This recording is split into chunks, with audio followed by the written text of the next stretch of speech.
Une immigrante qui devient la portraitiste des stars aux États-Unis, et cela à la fin du 19e siècle, c'est l'histoire de Zaïda Ben Youssouf. Née à Londres d'un père algérien et d'une mère allemande, elle passe ses premières années en Angleterre.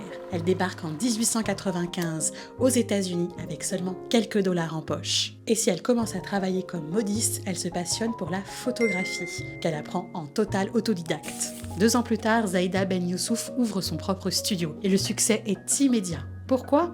Eh bien parce qu'elle abandonne les conventions des portraits de son époque. Elle enlève les toiles de fond peintes, elle ne veut plus des poses artificielles et trop raides. Elle a des ambitions artistiques. Elle met en valeur ses modèles par des jeux d'ombre et de lumière et il semble saisi sur le vif. Zaïda Ben Youssouf en est persuadée, la photo peut être un art. Et pour le prouver, elle s'inspire directement des peintres de son temps, comme Rossetti ou Sargent, dans leur sujet comme dans leur composition. Certaines de ces photos réinterprètent directement des peintures mythologiques. Grâce à sa patte singulière, Zaïda Ben Youssouf expose dans le monde entier, fait la une des journaux et devient même la porte-parole de la société Kodak. Toutes les célébrités du temps se bousculent donc dans son studio, y compris le futur président des États-Unis, Theodore Roosevelt.